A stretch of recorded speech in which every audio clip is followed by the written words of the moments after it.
Hello everyone, we are making a scalloped potato ground beef casserole. Scalloped potatoes, au gratin potatoes, I feel like they're the same thing other than au gratin has cheese in it. Now, I am browning up 1 pound of ground beef over here, just broke it up. We're gonna chop up a yellow onion, start adding some flavor to this very easy, yummy casserole for a weeknight meal. We're going to start by taking off the 2 ends of the onion. We're just cutting off the ends, that outer layer. This is a rough onion. Got some thick skin on it. Yeah, like me. Yeah, thick skin. Are y'all ready to see Thomas on the other side of the camera again? There we go. All right, there's his hands. There's all the onions. All right, we're cutting the onion in half. Y'all, this is such an easy casserole. If you love scalloped potatoes or au gratin potatoes, woo, this is going to be a good one. Let me show you how we're going to incorporate everything. Plus, I have another ingredient going in that you're not going to believe, but you can definitely easily find it in your store. So I'm just rough chopping these. They're going to soften down with the ground beef. Got the ground beef all broken up. I'm going to get rid of our meat chopper here. Now, while the onions are cooking down with the ground beef, let me show you what we're going to do with this right here.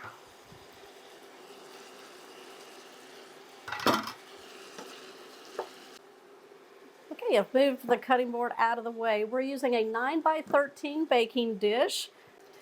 We're going to spray some nonstick cooking spray into the baking dish.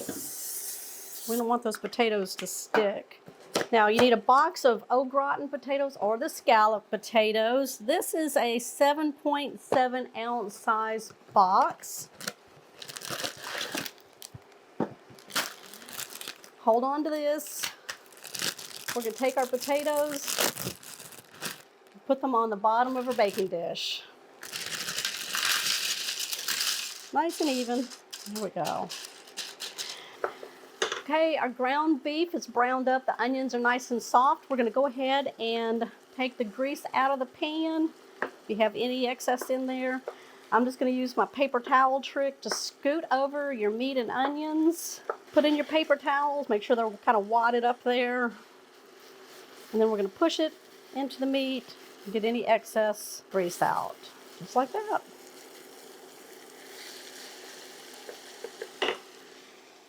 Let's season this up. 1/4 teaspoon of salt, 1/4 teaspoon black pepper. I just tend to go across the meat with it. Garlic powder. Ooh, flavor it up. This is Flavor Town here. Onion powder. This will enhance the onions we have cooking in the pan here. And some paprika. If you got the smoky one, that'll add some delicious flavor. Let's mix this up. Woo! The handle in the wrong place. There we go. Smells delicious. When you make dinner, all of your layers have to taste delicious. Okay. Cream of potato soup. We go way back. I love cream of potato soup. We're going to add 2 cans. These are 10.5 ounces each can.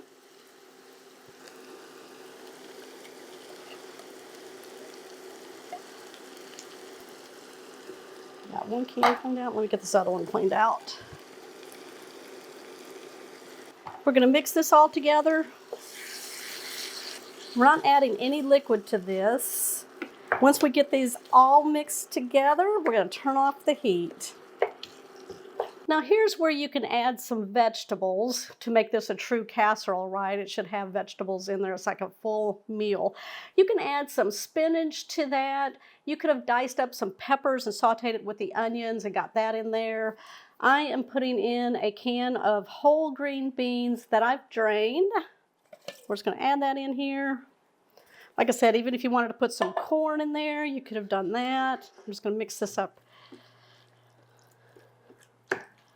I'd put another can of beans in here, but y'all know how my husband is with canned beans, and he was like, nope. He said I can save it for something else. But that looks plenty in there, right? Okay. We're gonna make a sauce mixture, and all you have to do is take the sauce packet and then make it per the directions on the package. Although we are not going to put this in a pot and make it, we're just gonna take a large mixing bowl. We're gonna add the mixture. It said dry powder that it came with. We're gonna add in the hot water. Now, I'm not going to tell you how much of anything right now because you could be using a different size box and they require different amounts of the ingredients. So, but it should be water, milk, and your butter.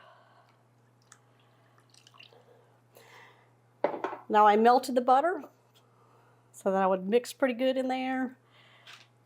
We're going to take a whisk. We're going to blend this together.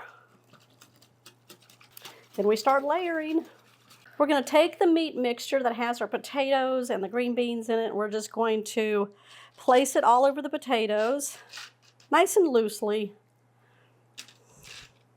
Oh, it looks so good. Now try not to pack it too much. Kind of make it fluffy in there. We want to be able to get that mixture down to the potatoes there. Ooh, that looks good. Now we're going to take that mixture and pour it all in.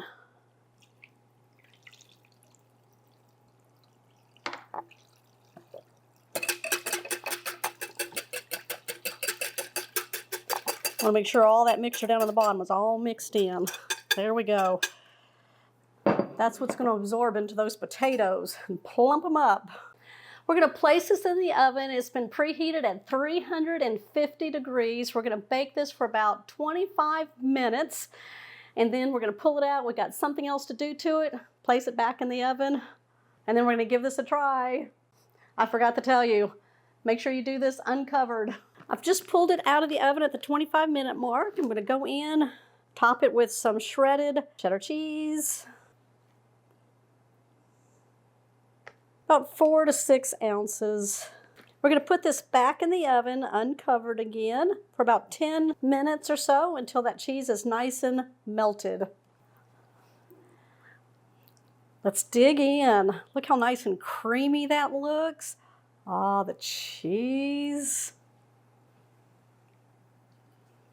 Now let it sit for about 10 minutes to kind of pull itself together and let those potatoes absorb any extra liquid in there. Let's get a fork. Oh yeah, the potatoes are nice and tender. There's my bite.